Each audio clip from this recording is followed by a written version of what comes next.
All of you make your way back down into Rin's Fane.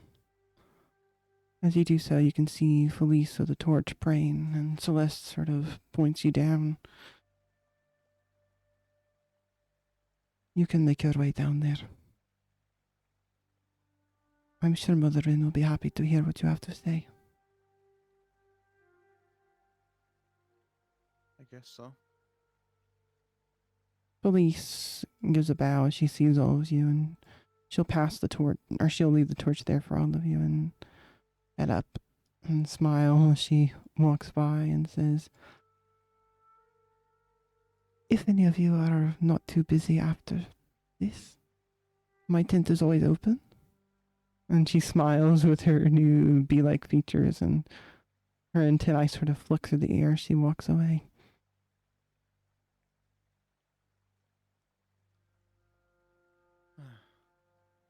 Anyway. ZB. Do you make your way down? Yes. Yep. All of you kind of gather around Mother Rin's chamber, and you can see her sarcophagus still with the clear blue glass and the glowing fox flames all around it. Her face is sleeping, but she sort of takes her motherly eyes and opens them up as you see her 9 fluffy foxtails and long hair sort of shift and move as she does inside of the tomb. I see you have returned again, Stan. Yes, Mother-in. We've... I wish I could... Well, we did bring back some good news, and I look towards Noemi. We brought a new ancestor with us. This is Noemi, Mother-in. I see. She sort of thinks as Noemi says, hello. And Mother-in says, I sense something has changed with this one's soul since we last met. Indeed. When we went to the glowing tree, we met... Perhaps start from the beginning. What happened? So, at the beginning, we set out towards to trailblaze more of this area. We happened... Doug, could you jog my memory, please? We made a point on our way out. There was a nest of these vicious red birds that I'm sure you heard last time nearly took my life. I did indeed. Funny, such is the way of nature, I am afraid. Indeed. And to keep any travelers from suffering the same fate, we decided it would be best to rid the trail of this nest of birds. Slaughter. Slaughter, you say? Was it that bad? The birds were not attacking. Most of the younglings died. Oh, I see. Unfortunately, having nests raided is also part of nature. But you should also be careful. Destroying too much of it can be harmful as well. There must be balance. Did you at least put their bodies to good use and eat them or feed them to other animals? From our last time I did collect one, but unfortunately I lacked the foresight to bring them. But they were in the forest, and I'm sure whatever found it had a great bounty. I see. But you took care of them without issue then? Indeed.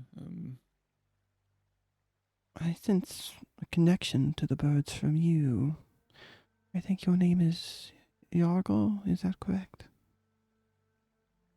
That is correct. That cloak of yours was a gift. I found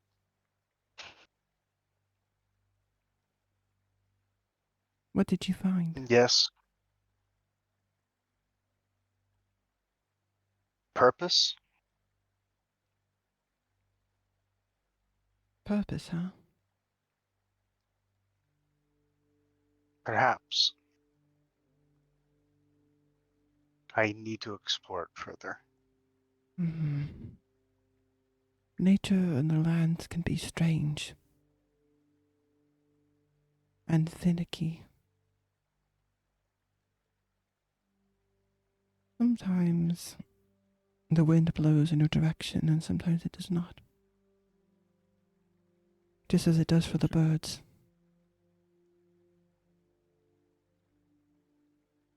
But treasure that cloak. They each gave a part of themselves, a few feathers from each of those birds for you. It is beautiful and multicolored. It is my most prized possession. I'm glad to hear it.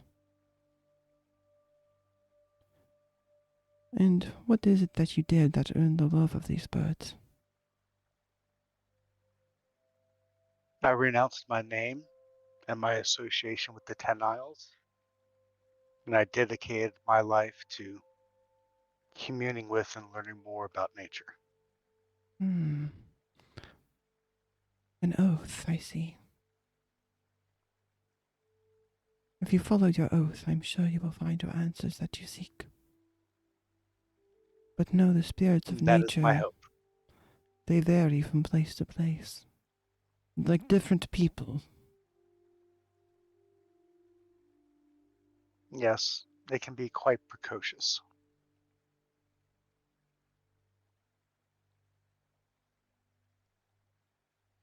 Speaking of spirits of nature, when we were resting at the grove, a spirit of the waters traded a leaden tablet for a jar of honey that I had kept. We believe that the leaden tablet is cursed, as it is very similar to the one that one of our guildmates has thrown away, sort of, into the lake. And we are unsure what to do with it.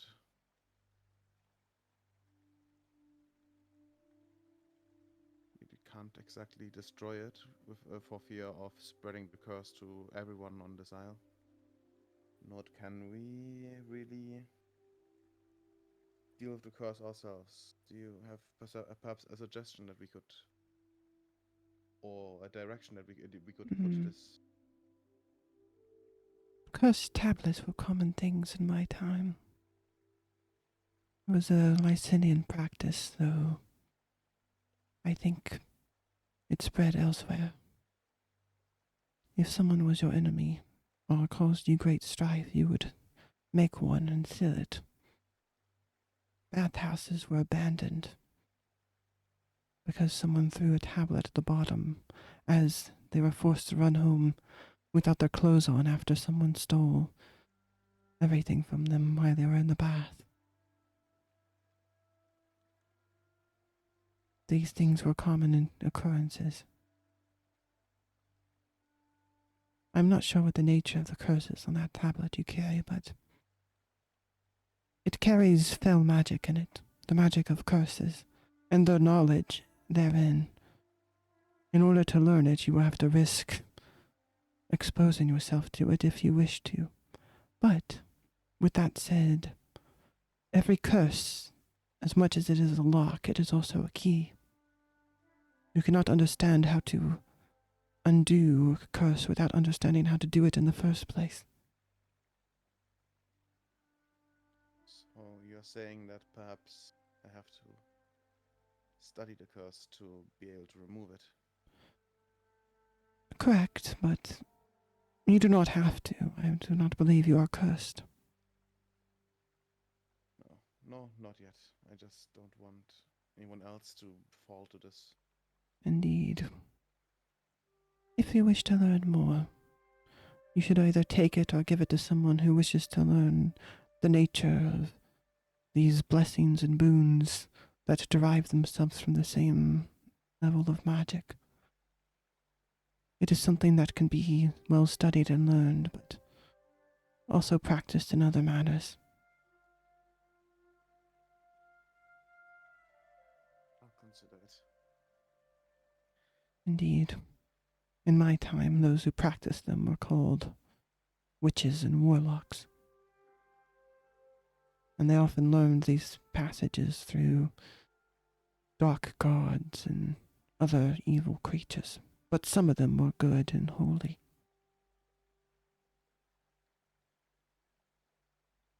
But I grow weary, so please finish your tale. Yes, of course.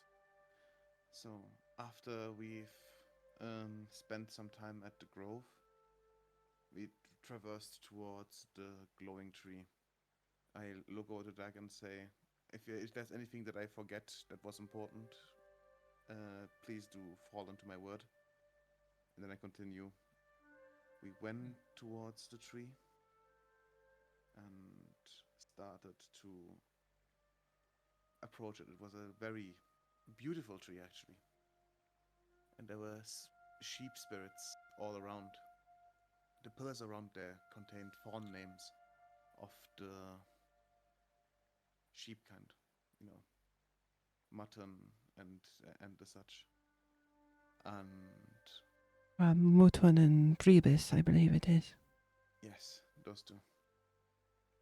Hmm. We She her eyes move over to Naomi, who's kind of climbing up because she's so small onto the sarcophagus, and the girl's sort of sheep-like features, her big fluffy wool hair and her ears of sheep and her eyes of sheep look down, and Mother Wren smiles knowingly and says, "Yes, I believe that is a fawn brevis if I've ever seen one." Deck would pick her up so that you can see more closely. Very well. So when we got there, Iris. No. When we got there, sheep spirits started to appear. They seemed to be unbothered by my companions, but when I spoke to them, they seemed to react at least. Iris, on accident, I believe, unleashed some of her wolf presence, and a very tall woman. Well, I say woman. She looked like a woman. Aisha, she goes by, appeared and gave her wolf spirit a whacking to the point where Iris was having a headache as if her head was split in two. When talking to her, she called herself the shepherd, a shepherd of this place. She led the sheep spirit into Noemi, and she started to. She became her true self once more. I But see. no one else felt a close connection to this place. No one else claimed the body. But the fact that she seems, not just her body, but her soul seems to have changed is unusual. And I am not aware of this guardian that you speak of, or how they arrived there. What's especially weird is that it's an Okparan name. It is indeed, for they lived not far from these lands. Perhaps that is one of those places where the two countries used to merge? Yes, Borders of some sorts. I would caution anyone else against trying to reclaim their body from there until we are sure of the nature of this change. At the very least, it does seem like she has retained some of her old skill. She was an excellent cartographer, and just from the drawing she did during the ride, it does not match up with someone of her age. That is true, but her soul seems smaller than it was before. So it would seem. course. You should find someone to look after her. I look over to Iris. Well, we have someone who was commanded to take care of her already. But I'll make sure that she isn't what's it called? Ununderstood. I'll see to it that we can maybe find her some parents or people that will take care of her for the time being. A wolf looking after a sheep, then, is it? The irony. Yes. Temporarily. What is it you intend to do with her, then, Iris? Like Bastion said, find her a family who can teach her to grow up. I spent my life at the forge. I don't know how to take care of nothing other than metal. Do you have a family yourself? Kinda. Sylvia, I have an uncle. Hmm. And a cousin. I don't. My parents are gone, so. I see. during our conversations, Sylvia did speak of her family back home, so I'm not sure. Yes. But those bonds have been broken.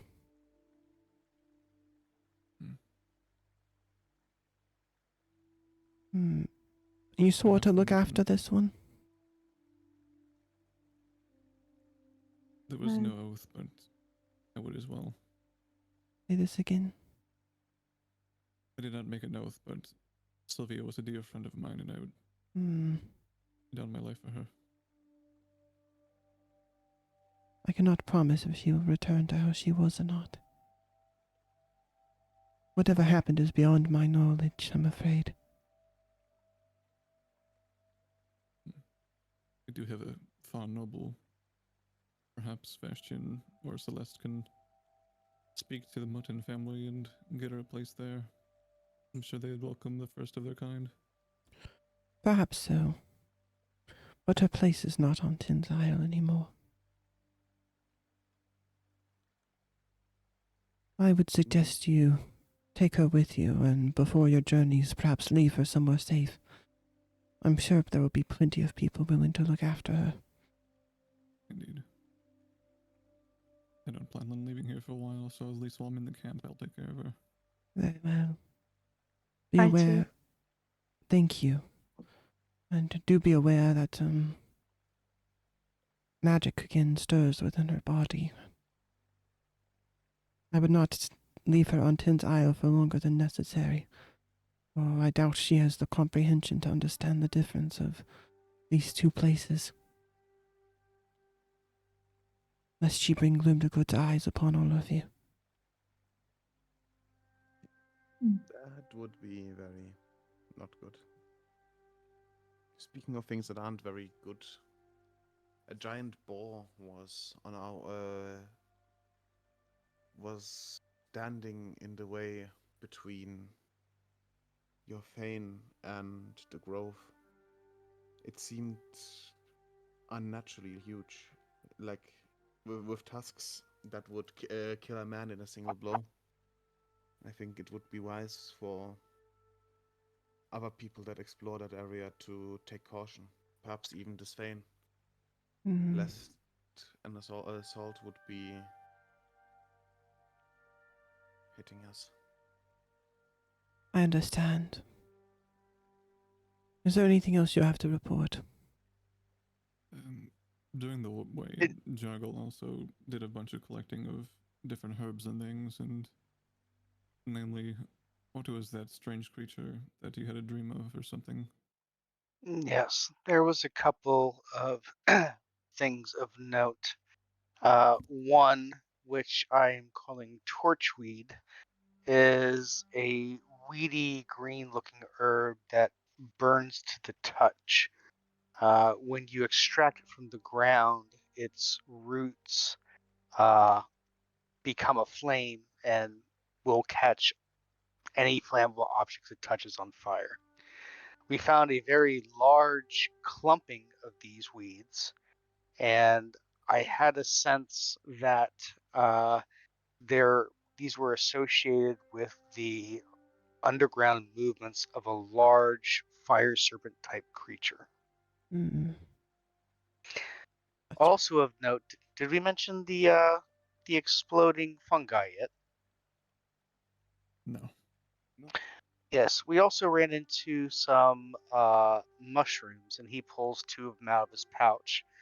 While they look small now, when we approached, they quickly grew in size to um, a rather enormous size and let out this high-pitched scream, which is what drew the boar's attention in the first place.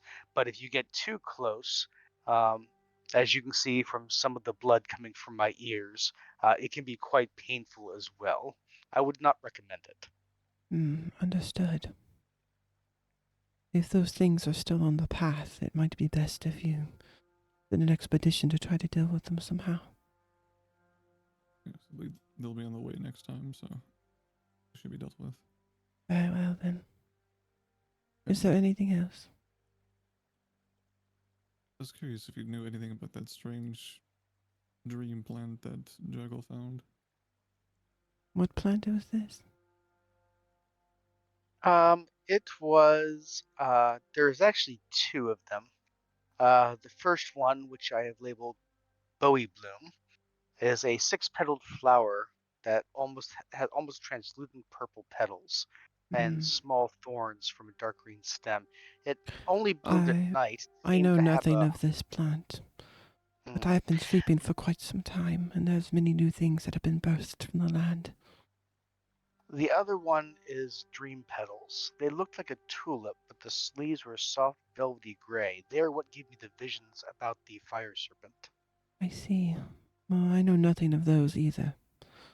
But I would guess the spirit of fire lives in that hill you described. I cannot say more than that. But I grow weary, and it's time for me to rest. If you have anything left to say it quickly. Are the spirits of the land to be trusted, or are they something foul? I do not have this answer. You will have to find that on your own. The lands have changed greatly since my time. Know that I am not a repository of knowledge that you might think.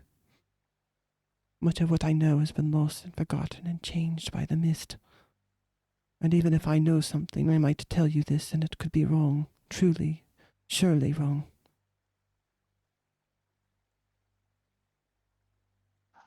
Yeah.